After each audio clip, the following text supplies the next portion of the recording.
So hello guys. तो आज हम देखेंगे कि बिल्स कितने टाइप के होते हैं। तो जो मेनली बिल होते हैं वो 4 टाइप के होते हैं: ordinary bill, money bill, financial bill and constitutional amendment bill. तो सबसे पहले हम देखते हैं कि ऑर्डिनरी बिल क्या होता है। तो बेसिकली ऑर्डिनरी बिल लोकसभा या राज्यसभा दोनों में इंट्रोड्यूस किया जा सकता है। इसे मिनिस्टर या प्राइवेट मेंबर कोई भी इंट्रोड्यूस कर सकता है। अब मिनिस्टर, प्राइवेट मेंबर और पब्लिक मेंबर क्या होता है वो हमने पिछली वीडियो में बात कर ली है। अगर आप जानना चाहते हैं तो आप पिछली वीडियो देख सकते हैं।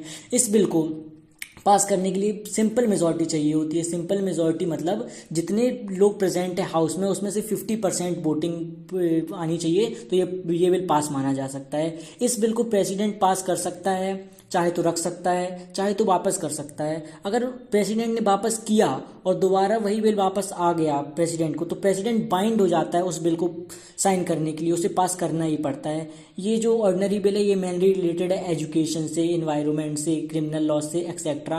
मतलब मान के चलिए कि ऑर्डिनरी बिल जो होता है वो मतलब जो जो लॉज बनते हैं, जो डेली यूजेस में काम आते हैं, इसके लिए यूज़ होता है। बात आती है कि नेक्स्ट आता है मनी बिल। कि मनी बिल क्या होता है। तो मनी बिल बेसिकली सबसे पहली बात, जो मनी बिल है वो सिर्फ और सिर्फ लोकसभा में प्रेजेंट किया जा सकता है, और वो भी सिर्फ पब्लिक मेंबर के द्वारा, यानी कि मिनिस्टर्स के द्वारा। इसको प्रेसिडेंट की पहले से ही परमिशन ले लिया जाता है ताकि कोई दिक्कत ना है। इस बस यही कारण है कि मनी बिल को जो प्रेसिडेंट है वो वापस नहीं कर सकता है, ना रिकंसिडरेशन के लिए भेज सकता है। इस बिल को लोकसभा से पास करने के बाद राज्यसभा में भेजा जाता है।